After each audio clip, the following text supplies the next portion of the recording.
Welcome to the Cold Steel Surgical Podcast with your hosts Amir Farouk and Chad Ball.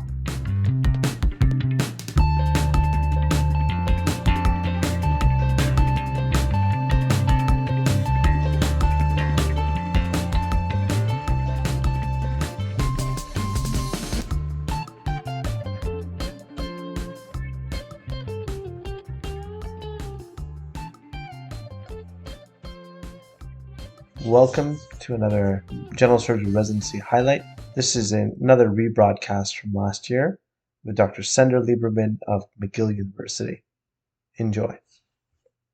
Thank you so much for joining us today on the Cold Steel Podcast. Could you tell us a little bit about the Montreal General Surgery Residency Program? Our program is quite a large program, maybe not the biggest in Canada, but we have a fairly good-sized program with between 8 and 10 new first-year residents each year. We span a pretty good swath of Montreal's teaching hospitals, although we're not the only teaching center in Montreal. We have very big university centers. We have affiliated teaching hospitals, and we have some community hospitals that really make up the clinical side of our program. And we have a pretty long history of excellent graduates and excellent teachers as well, and quite a bit of strong research, both output and opportunities for trainees to partake in. And it's a great place. I trained at McGill many, many years ago, and it's been a lot of fun coming back as program director almost 20 years later. And so I'm very excited to play a part in this program. Well, McGill has a very good reputation nationally, and I might even add internationally. So you talked a little bit about the research, the breadth of different environments where trainees work. What are some other highlights or strengths that you want to talk about for the McGill General Surgery Program? One of the things that our residents always comment on, and something that we notice, but also foster in the program, is that despite being a fairly large program, we really have a family feel to the program. All the residents know each other. The majority of attendings and residents really have a close relationship in terms of knowing each other and knowing each other's background, but also skills and capabilities.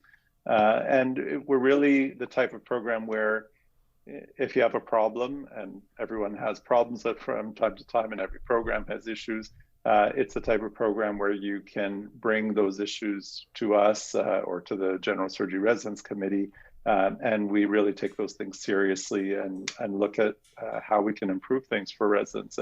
And so people always ask about strengths of a program. Well, I think our biggest strength is the ability to deal with problems when they happen, and also at the same time serving out an excellent teaching program that really leaves nothing left to guess about when you're heading towards your exams 5 years later or so.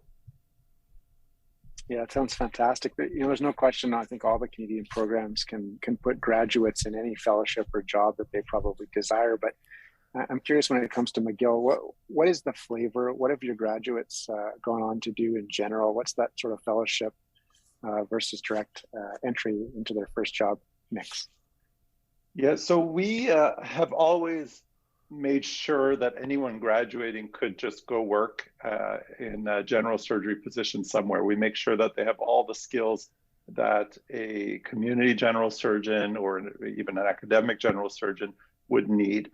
That being said, we do have a lot of fellowships at McGill, and so the residents are often exposed to those things.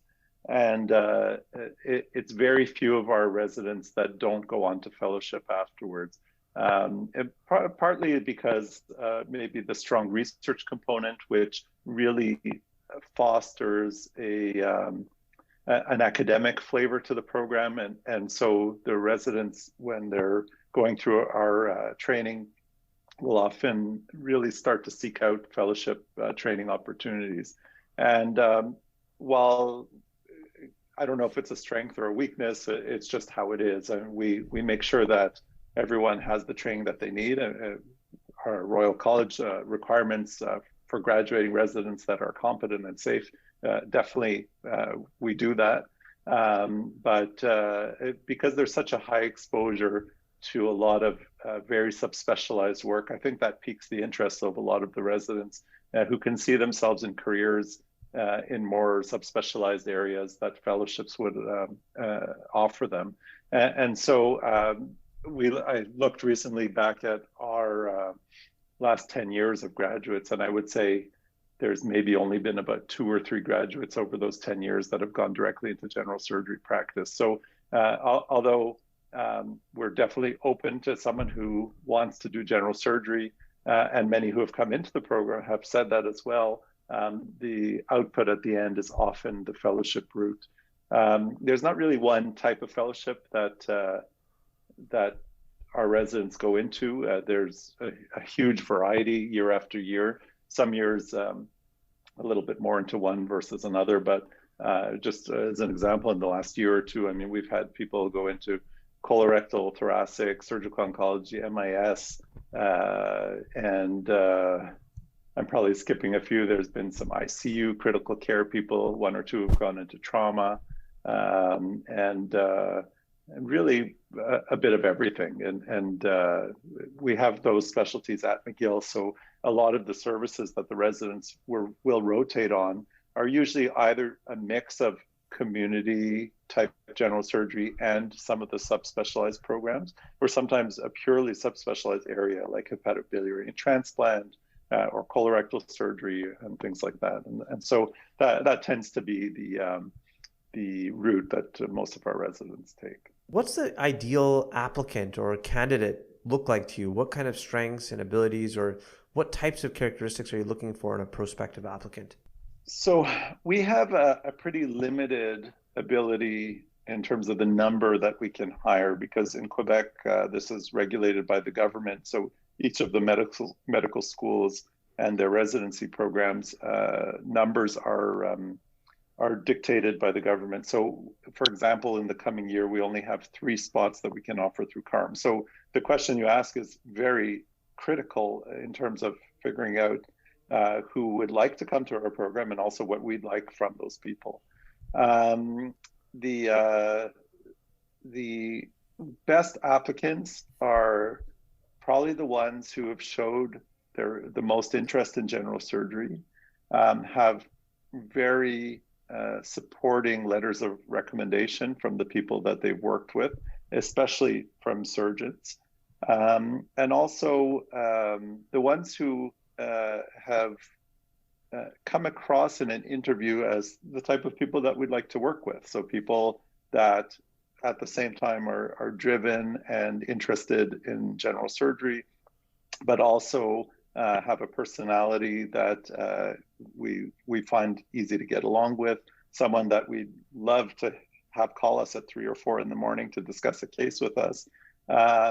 And when you're talking about just admitting a few people, I mean, these things are really critical, because we know that we're limited a little bit by the numbers that we're allowed to take into the program.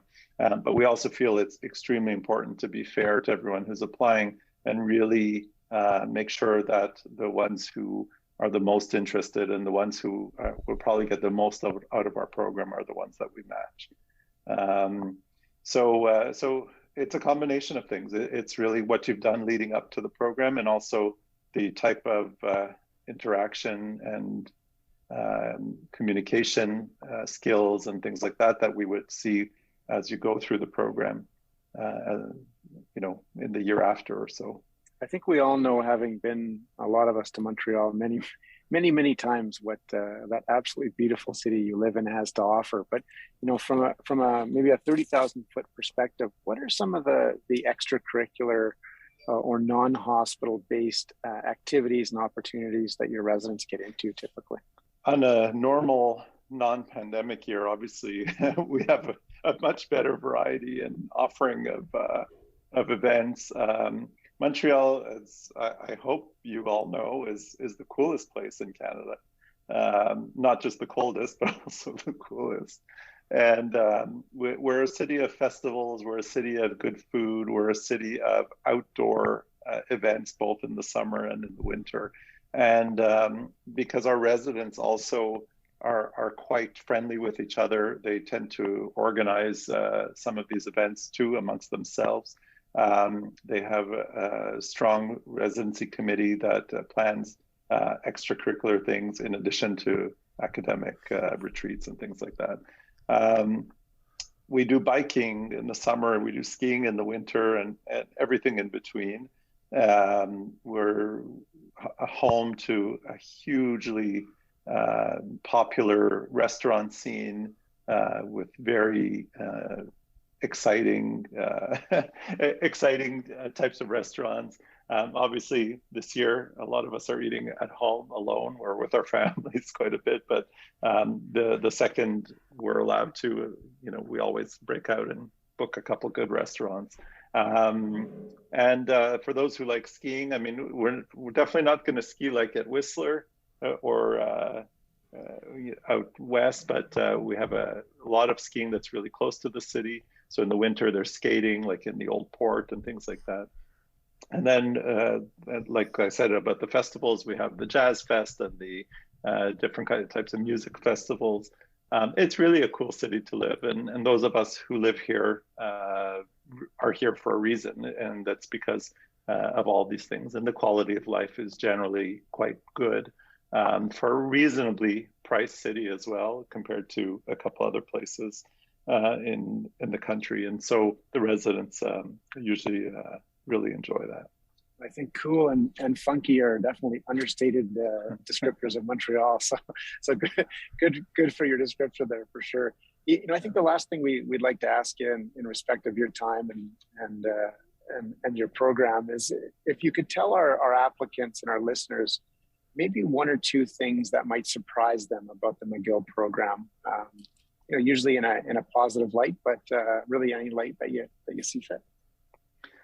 I think coming right out of medical school, especially if you weren't at McGill for medical school, you'd probably be a little bit surprised by the level of independence that residents have when they start in their training. And I don't mean independence like just go and do stuff, but independence that with the supervision and teaching and everything that they acquire early on, they get to do quite a lot with the patients that they see, both in the emergency room, the operating room, clinics, and things like that.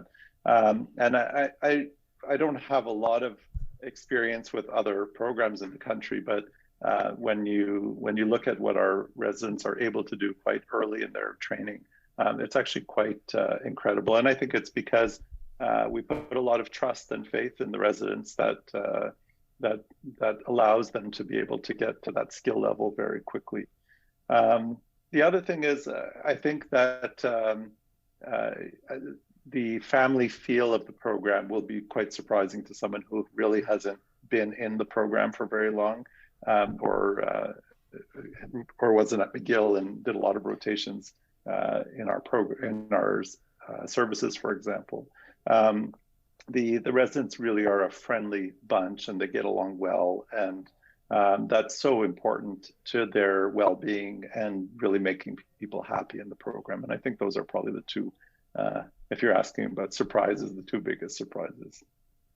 Well, thank you again so much, Dr. Liberman. The one question I thought we would just quickly sneak in there is, and I'm sure it's a common question that you get, do applicants need to know how to speak French? They do not. As I mentioned before, we take about 10 residents per year, and only 3 of them are through CARMS. So the others are all basically from the Middle East. And so the majority of our program actually do not speak French.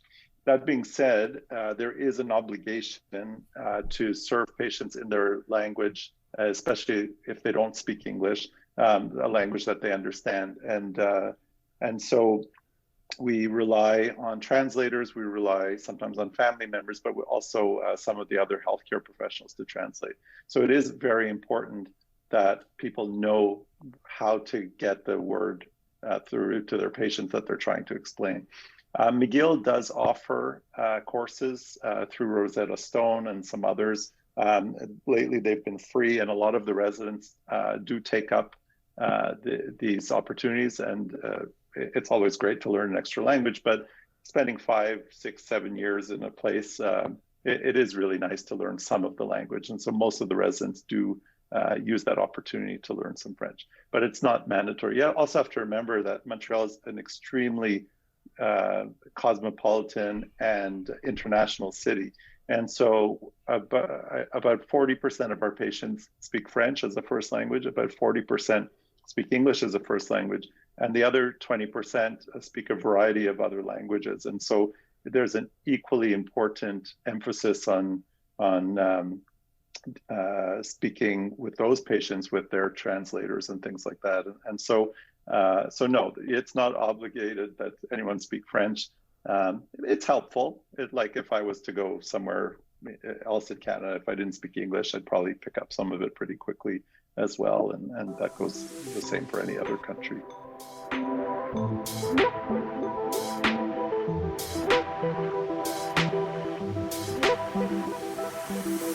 You've been listening to Cold Steel, the official podcast of the Canadian Journal of Surgery.